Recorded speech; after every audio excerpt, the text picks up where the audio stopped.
Hello everybody, I'm Captain Lincoln from CPT Army ROTC. Today I'm going to be going over basic land navigation. First off, go over some safety concerns. In case of emergency, we're going to exit out of this door. To my left or right, we're going to go down the stairs and we're going to form up in front of the flag. We'll get accountability with the class leader, and we will move on from there once we hear from emergency personnel. Risk, we already have a risk assessment provided. However, please try to stay away from class. The biggest concern is you all tripping over each other, trying to go to the bathroom, or falling asleep, poking yourself in the eye. As for environmental concerns, please try to recycle. The recycling bins located on this door to the left by the stairway. I'm going to go over our learning objectives now. We're going to be identifying elevation using a military map, calculating grid and magnetic azimuths, converting azimuths to obtain back azimuths, and compute straight and curved line distance. Does everyone have a protractor? Okay, I'll be handing those out now. There you go. Remember, you're supposed to bring it according to your homework. Please try to remember it next time you come to class. Starting off, we're going to be going over contour lines. Big reason why people kind of get these mixed up on a map is because they don't really understand them when they're looking at them, don't like to ask questions during class. So just something to keep in mind as we're going through this. If you have any questions, please raise your hand and I will get to you as soon as possible. Now, as you look up here at the contour lines, you see a bunch of lines that are kind of close together. However, if you look at it, we have 500 located here and 600 located here. As we move from 500 to 600, there is 1, 2, 3, 4, 5 lines. Most maps are going to be in 20-meter intervals. You're able to look at the map as you get more experience to figure out exactly how those lines are. But let's say you didn't know that the elevation is intervals of 20 meters. You could intuitively figure it out by counting the number of lines between it and just doing some math.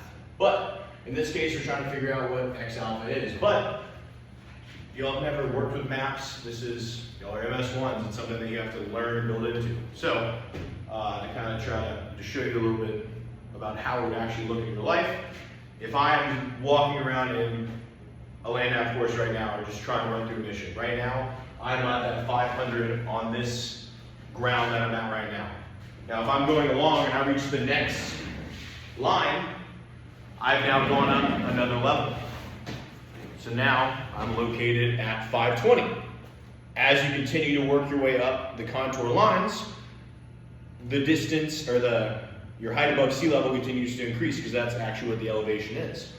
Now, if I go to the next contour line, it'd actually be up to an even higher level, which would be here, which would put us at 540, which is what the X alpha is. And as we go through the class, you'll slowly start to understand exactly how you can use your land nav skills to help you whenever we're actually out on mission or we're actually out trying to coordinate with a group of people going in the same direction and complete the mission. It's something that a lot of people do mess up and they act like they know what's going on.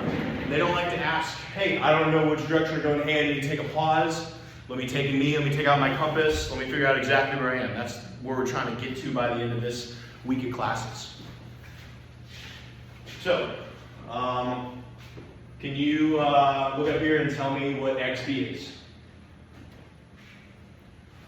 Remember, you don't have to just guess. You can go through it and go 500, 520, 540, 560, 580.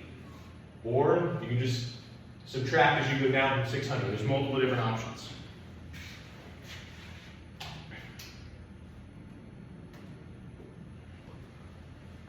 Elevation is something that trips up a lot of people, but also can be used to help you a lot when you're actually going around out in the woods. However, most people just look at the map and are like, okay, it's going uphill. But it's not every single one of those lines hitting that interval. It's a gradual increase between them. As you can see, these lines are a little bit closer than on the last slide. All right, see how right here they're stacked together really, really tightly? That means it's going to be even more of an elevation change. Just like I stepped from this chair to the table, if they're closer together, it means that it's much more aggressive of a step. So instead of it being stepping up one level here and then one level over here, if they're closer together, it'd be stepping here, up, and then onto the table much, much faster. That means that slope is gonna be much greater. It's much more difficult to move a large group through that area and not have people be exhausted or have to carry that equipment. You could get lost equipment if you're going through treacherous terrain, because it's not just elevation that could be here. Yes, this map doesn't show any vegetation or anything like that, it just shows elevation change. But there could be trees, there could be a river in there could be something else that's gonna cause even more issues for you.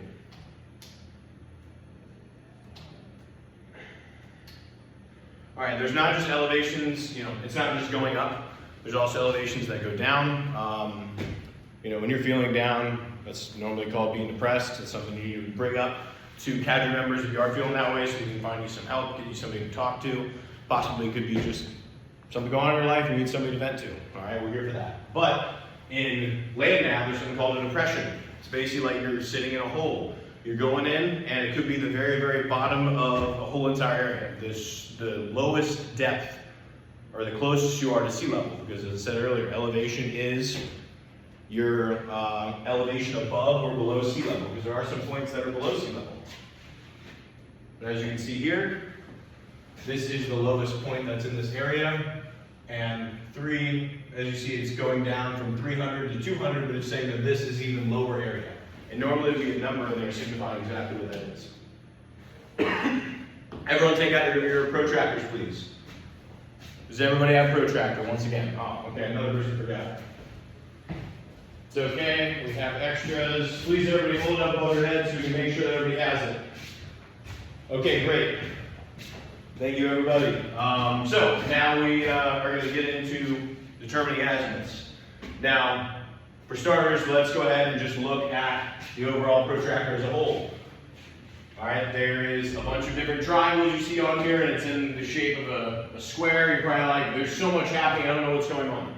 All right, unless you're in FA or you're in field artillery, or you are in the Navy, you're not going to be worrying very much about the mills that go around the outside. So if you're ever using really, really big numbers, you're probably doing it wrong. All right, we're mainly focused on from between 0 and 359 degrees. And that is located around this red box that you can see right here. Now, as you're looking at the protractor as well, there's 3 triangles that all work very, very well with different types of maps. There's one in 50,000 meters, one in 100,000 meters, and one in 250,000 meters. As we work through land nav, we're going to be talking about how these actually help us. It's not something we'll be worrying about in class necessarily today, but we're mainly focusing on this degree scale around the outside. Now, I want everybody to stand up.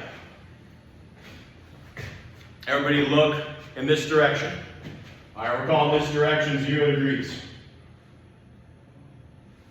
Everybody doing it? Great. All right, so the way that basically you look at a compass is it's 360 degrees. I want everyone to give me one spin completely around. All right, that's 0 and that's 360 both facing this direction, because if you go completely around the circle, it is 360 degrees. But, as I said at the beginning, that is also 0 degrees.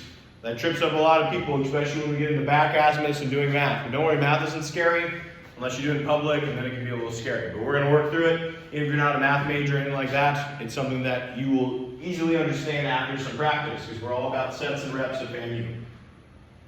Looking up here now, you see a bunch of different lines and everything like that, and it's probably confusing because this is a circle and this is a square. However, they're both telling you the exact same thing. As you can see, the 0 here is the same as the 0 up there at the top. 90 degrees to the right for the east is the same as 90 degrees right here. So when you're actually drawing it on your map at some point in the future, all you need to do is basically have a string in here or a ruler, and you'll be able to determine exactly what degrees to each direction you need to go. As I stated, you can use a ruler.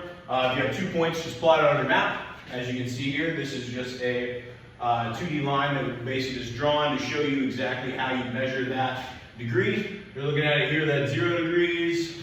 We're looking over here, it looks like it's between 55 and 60. All right, now we're going to get into true north.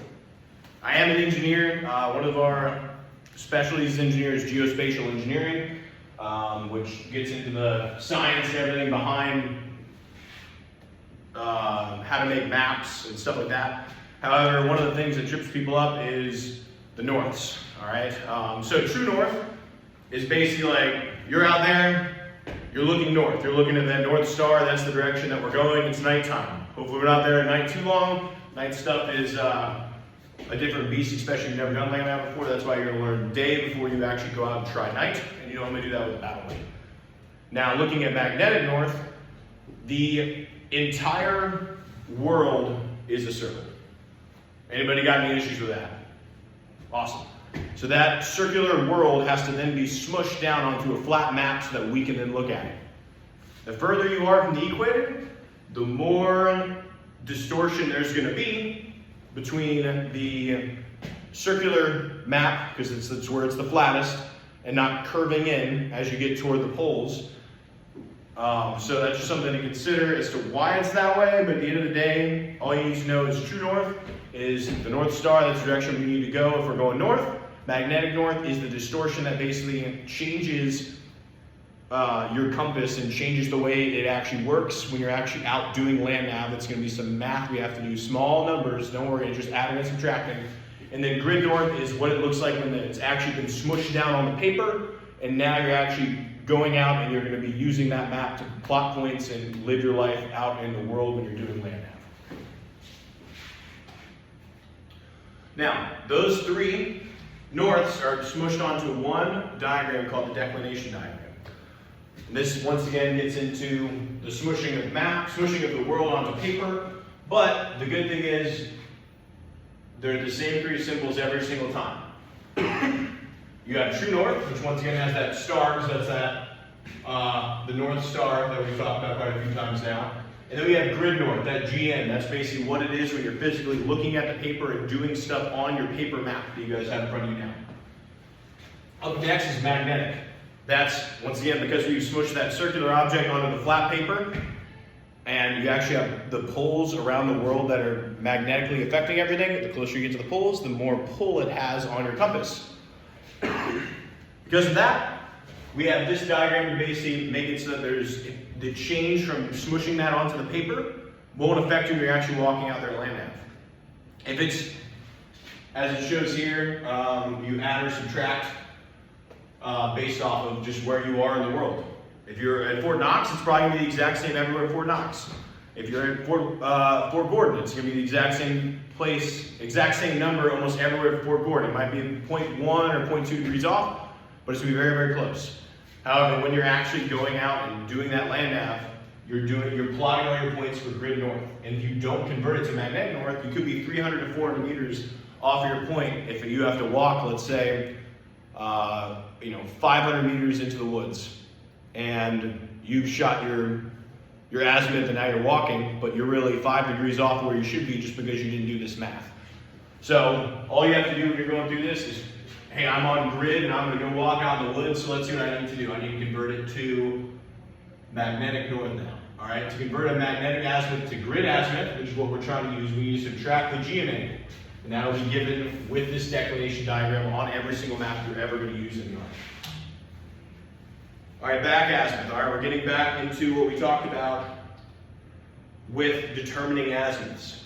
All right, a good way to look at this is, hey, we're shooting 45 degrees in this way. All right, we're going to walk 45 degrees for 500 meters. And you go out and do that.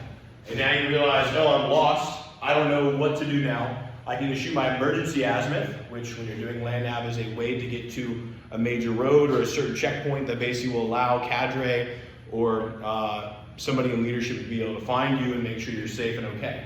It's also where you can break out your whistle. But there's no reason to panic, especially if you still have time left. You take a deep breath. I'm going to shoot a back azimuth in the complete opposite direction. So if I shot 45 degrees this way and I walked my 500 meters, oh no, I'm going to go back to where I've shot my point, and I'm going to attempt to reorganize myself, maybe recheck my points to make sure I'm going in the right direction and plotting correctly. And then I'm going to go back 180 degrees, which in this case would be 45 plus 180. And it would in total be 225 degrees. At that point, I walk back to 500 meters, and I should be generally close to my actual start point. And that will be it for the determining your back azimuth. Now, for straight line distance, this is something that will definitely drive some of y'all crazy. just trying to determine the distances. You basically need a large sheet of paper or something. A large sheet of paper is something that you can basically draw on to show the distances of whatever you're doing. In this case, as you can see here, they have just a strip of paper and they're shooting between points A and B. And you basically take that sheet of paper, whatever you marked on there, so you marked right here and right there, bring it down to your scale and you'll be able to determine the distance. All right, does everybody know when you take out your phones and you bring up Google Maps and you're trying to figure out where the Chick-fil-A is? All right, that is not normally a straight line distance, but when you originally enter it in, it says like 6.8 miles. Okay, well in that case, that would mean, hey, from right here where we are right now to Chick-fil-A is 6.8 miles. That is the straight line distance. We're just doing it on a map. From right here to over here. Now, is that necessarily the path we're gonna take? Probably not, because you don't just take off in a direction. Because it looks like there's some stuff in here as you're going. There's some elevation changes, there's some hills and stuff, and maybe there's a road that can just take us right to the Chick-fil-A. Which I don't know about you, but I would rather take the easier route if I can, unless it's somehow an advantage to the enemy. But we're just trying to learn land nav right now. There's no enemy. We're going to go the easiest way for us possible. Now the curved line distance is basically when you actually enter start into that Google Maps and it takes you to Chick-fil-A and it takes you on multiple different routes. All right. Once you know the route that you're going to take, you're able to get that same exact style of paper, just something that's blank that you're able to basically trace along. As you're actually going through every single one of those little turns, you would just measure it and you would keep adding to that line as you're going.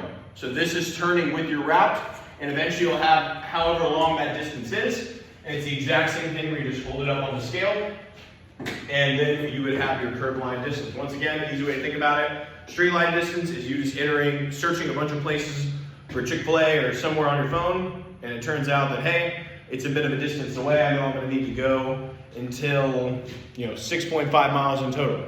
But it doesn't mean just straight 6.5 miles in a direction. It's just something you need to consider. Hey, I know that there's going to be extra stuff. I know that I need to plan on getting from point A to point B. The easiest way to do that is to go through and actually do that curved line distance.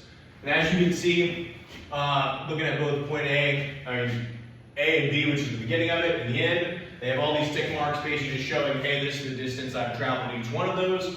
And by the time you get to the end, up there at the top, that is your full distance down here at the bottom.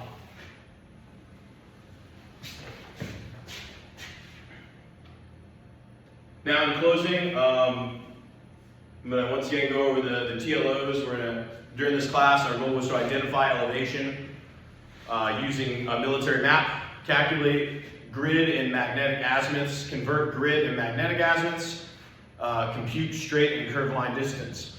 All this is going to be used in the future to basically help us understand how to actually use a map. Eventually, we're going to use determine that elevation to basically help us plan routes, help us have backstops when we're actually shooting points in land nav.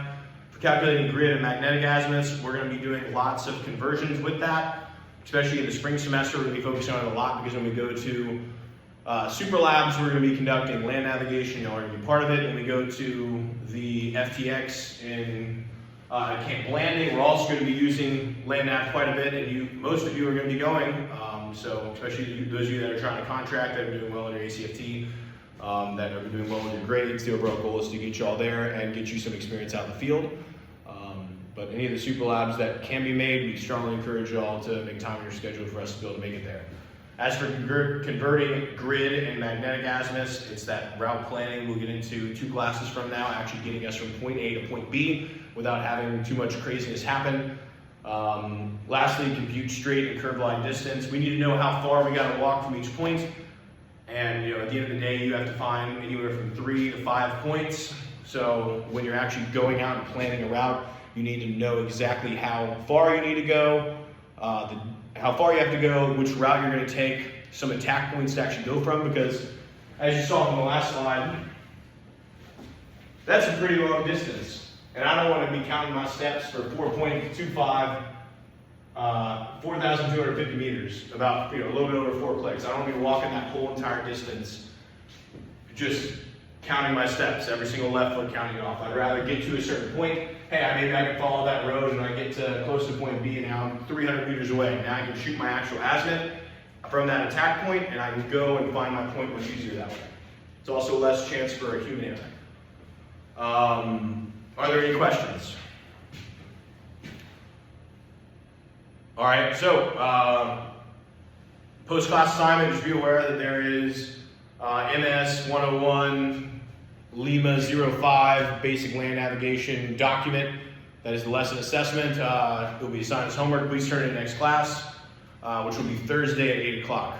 If there are no more questions, that ends my class. Thank you very much. Have a nice day, everybody. Please make sure you get your stuff, and we'll see you all on Thursday.